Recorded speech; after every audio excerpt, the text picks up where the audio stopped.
Oi gente, Persugano aqui, seja muito bem-vindo e bem-vinda de novo de volta ao canal. E eu estou continuando aqui essa nossa leitura do Padre Léo, A Cura do Ressentimento. Então, espero que você esteja aí acompanhando comigo. Tem muitas pessoas que gostam de pegar o livro e também ler junto, né, ali. Então, façam isso também, se vocês não tiverem, tá aqui na descrição, né, do vídeo. Se vocês desejarem adquirir com os meus links, fiquem à vontade, tá bom? Se não, pode ficar aqui comigo também, não tem nenhum problema. Vocês são super bem-vindos mesmo. Vamos pegar a água aí de vocês, pra fazer companhia. E a gente vai se hidratando. E vamos continuar essa leitura. Uma ótima leitura a todos. Capítulo 12. Vencer o ódio. É impressionante o estrago que um coração rancoroso pode causar na vida de uma pessoa, de uma comunidade e até mesmo na história humana. Ao olharmos para a Bíblia procurando compreender os problemas modernos, além da compreensão dos problemas em si, o texto sagrado nos aponta para as grandes causas desses problemas.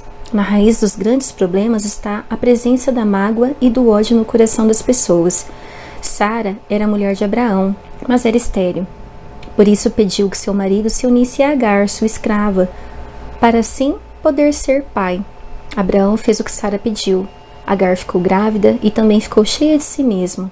Com isso, a escrava começou a desprezar sua senhora. Está lá em Gênesis de 1 a 5. Humilhada, Sara começou a maltratar a escrava, de tal forma que ela teve que fugir. Passado um bom tempo, Sara também teve a graça da maternidade, com ela a possibilidade de novamente achar graça na vida. Só que a alegria que Deus lhe deu foi pequena diante da mágoa que tinha de Agar, e Abraão, muito a contragosto, mas para agradar a esposa, foi obrigado a expulsar a escrava com seu filho Ismael. Eles foram viver no deserto. Mais tarde, Ismael acabaria se casando com uma mulher egípcia. Isaac, filho de Sara com Abraão, se casou com Rebeca, com quem teve 2 filhos, Esaú e Jacó. Jacó, mesmo sendo mais novo, conseguiu usurpar de seu pai a bênção como primogênito. Com a ajuda da mãe, ele conseguiu tapear seu envelhecido pai e roubar-lhe a bênção que era destinada a Esaú. Com isso, Esaú concebeu ódio por Jacó, por causa da bênção que lhe tinha dado seu pai, e disse em seu coração: virá o dia de luto de meu pai e matarei meu irmão Jacó. Mais uma vez, Rebeca tomou o partido do irmão caçula e, para protegê-lo, mandou-o para a casa de seu tio Labão. Esaú revoltou-se e, para ofender a memória de seu pai, foi buscar para esposa uma mulher ismaelita, descendente de Ismael, o filho de Agar. Jacó terminou por apaixonar-se por Raquel, filha de Labão, e por ela assumiu o compromisso de trabalhar 7 anos. Passou a gostar tanto da moça que aqueles 7 anos de trabalho lhe pareceram dias, tão grande era o amor que ele tinha. Mas como a consumação do casamento era feita dentro de uma tenda, com a noiva tendo seu rosto escondido, Labão enganou Jacó e lhe deu por esposa sua filha mais velha, mas Jacó amava mesmo era mais nova. Trabalhou mais 7 anos por ela e a teve como esposa. Só que Raquel, a esposa amada, não podia ter filhos, enquanto Lia dava filhos a Jacó. Raquel ficou com inveja da irmã. Jacó irritou-se com ela. Acaso, disse ele, posso eu pôr-me no lugar de Deus que te recusou a fecundidade? Raquel passou a usar os mesmos artifícios de Sara e ofereceu suas escravas para Jacó. A cada filho que nascia, cresciam a mágoa e o ódio no coração das 2 irmãs.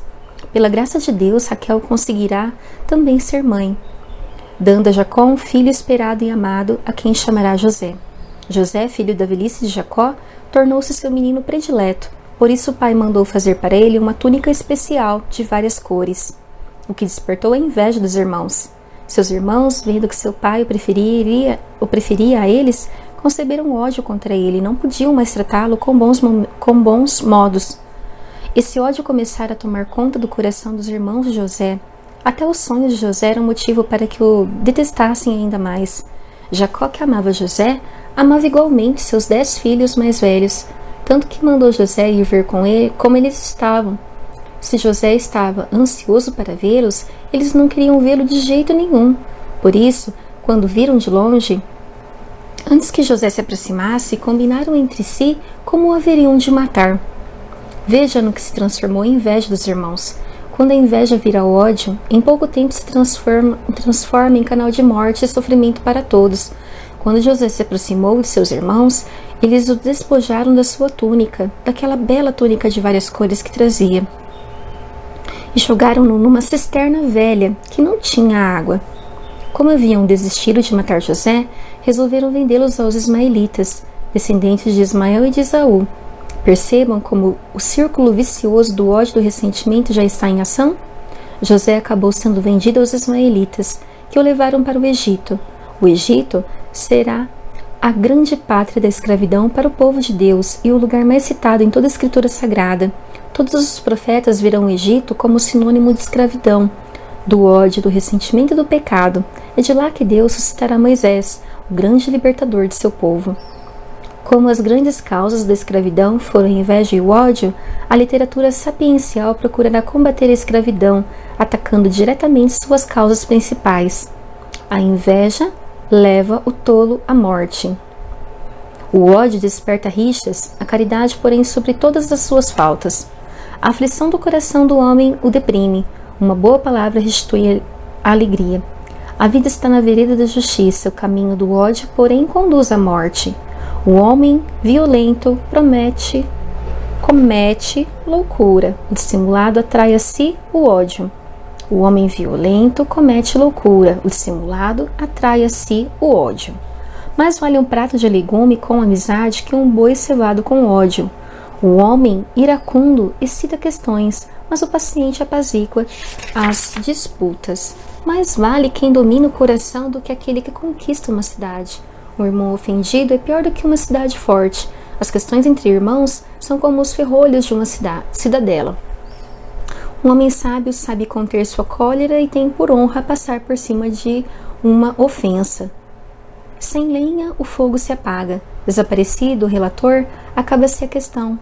Carvão sobre brasa, lenha sobre o fogo, tal é um intrigante para atiçar uma disputa. O que odeia fala com dissimulação. No seu interior, maquina a fraude.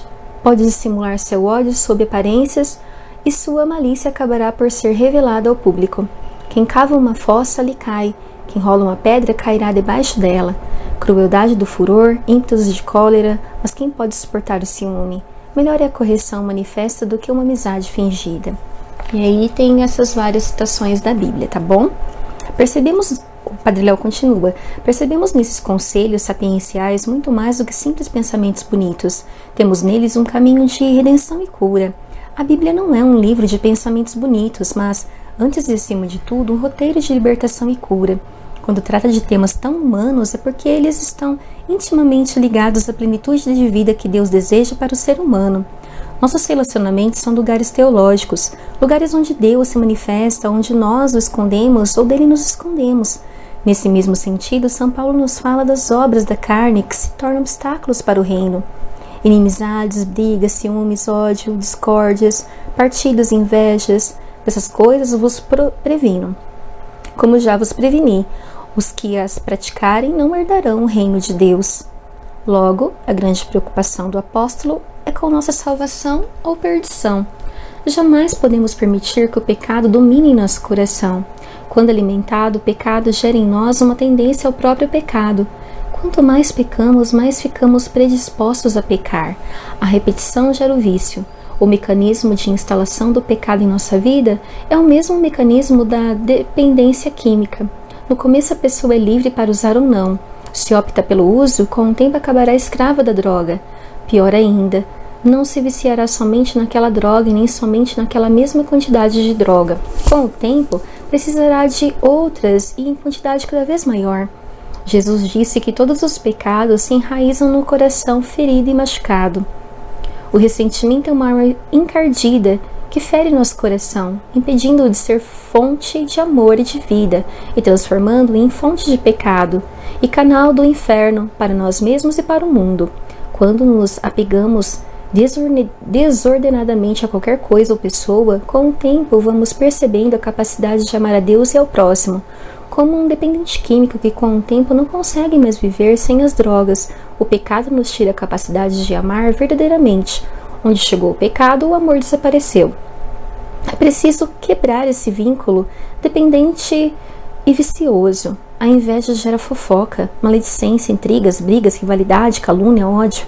O ódio, por sua vez, se alimenta da inveja, que gera fofoca, maledicência. É um círculo dependente e vicioso a serviço do inferno e da morte. Por isso é urgente a cura do ressentimento. E assim termina aqui este capítulo. Gente, vencer o ódio. O que vocês me dizem sobre isso? Como é para o coração de vocês, sabe? Vencer o ódio. Eu sei que tem muitas pessoas que podem ter muita dificuldade, né, em tratar essa fase aí desse momento, que é ter o ódio, né? Mas é igual o Padre Léo comenta aqui, se a gente tratar esse sentimento logo com maior rapidez, é possível que a gente se afaste cada vez mais, né? E assim como no outro capítulo falou do amor, né? Como Jesus nos ama, a gente também precisa amar o irmão. E eu posso falar sobre a empatia. Quando a gente conhece a história da pessoa, quando a gente procura entender os motivos que levaram tal pessoa a agir daquela forma, não significa que ela esteja certa, mas que há motivos que desencadearam isso na pessoa, sabe? E aí você vê, né, a história de Jacó, olha só, desde Abraão, né, do filho de Abraão e Sara, a inveja, né, que Sara sentiu da escrava, da Agar, e aí ela gerou filhos, e aí foi mandada embora a mulher e o filho, Ismael, Agar e Ismael, e aí depois no futuro, os filhos de Sara se casou, foi atrás lá dos filhos de Ismael, então isso tudo foi gerando, assim, sabe, um sentimento ruim, porque olha de onde veio, sabe? E não parou por aí, porque Jacó foi atrás lá da filha de Labão, e aí ele gostava de uma mulher, acabou casando com outra, enganaram ele, né? Mas aí ele decidiu, como ele amava muito a Raquel, ele decidiu lutar por ela. Tem um livro aqui, gente, no canal, que se chama Tenda Vermelha. E aí você pode, deixa eu ver se tá aqui, só para mostrar para vocês. Eu fiz aqui uma resenha sobre esse livro, tá? Se vocês quiserem procurar, tá com essa capa aqui, ou com essa capa. Gente, é lindíssimo, tá? E fala muito sobre isso. Então, se vocês quiserem ir lá ver também, tá aqui no canal. E aí fala muito sobre isso, sabe? Fala muito sobre isso. Essa história aí também de Jacó. Não é somente sobre isso, né? Ele tá falando sobre Diná, filha de Jacó, que muitos talvez não conheçam. E aí fala sobre todas essas questões de relações humanas, de como é conviver, qual era a convivência deles. E também fala sobre essa questão aqui de vencer, né? De como Jesus amou, mas qual que era a chamada aqui? Ó, vencer o ódio. Como vencer o ódio? Porque foi virando assim, gente, como que eu posso dizer? Um amontoado de situações, sabe? Um amontoado de coisas. E a gente pode perceber que tudo tem a sua raiz. Aqui diz isso, né? Se a gente entender qual é a raiz, a gente compreende e não deixa que o ódio se instale também no nosso coração. E a gente já consegue afastar, porque a gente pensa assim, peraí, o que é que aconteceu? Sabe? Aquele exame de consciência pra gente também entender. E mais uma vez, gente, não é fácil, tá? Eu tô aqui como a porta-voz aqui nesse momento, né, desse livro A Cura do Ressentimento do Padre Léo, e nem tanto porque ele escreveu, é que ele também foi totalmente impune, ele também deveria lutar, né, contra esse ressentimento, esse sentimento, né. E você viu que bonito? Jesus sentia, Jesus não deixava de chorar na frente das pessoas, não deixava de sentir, mas não ressentia, não alimentava aquele sentimento a ponto de que ele ficasse maior do que tudo e ele ficasse mal por isso. Esse é um desafio que nós temos, né, de vencer ali, de colocar as claras o que a gente está sentindo e tentar resolver sem que vire uma bola de neve. Acho que é isso que eu queria falar de primeiro momento.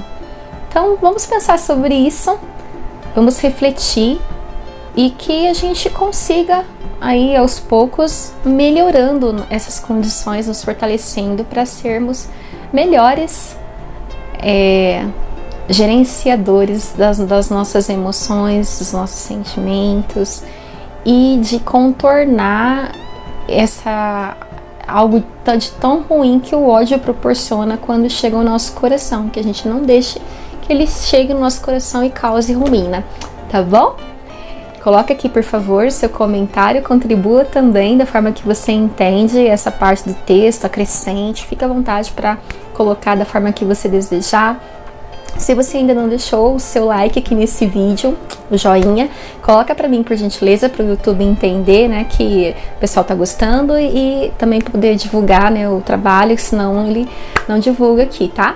Ele não distribui para mais gente ficar aqui com a gente. E se você não for inscrito no canal ainda, se inscreva. Aos que já são, muito obrigada. E nos vemos então no próximo capítulo. Um super abraço e até mais. Tchau!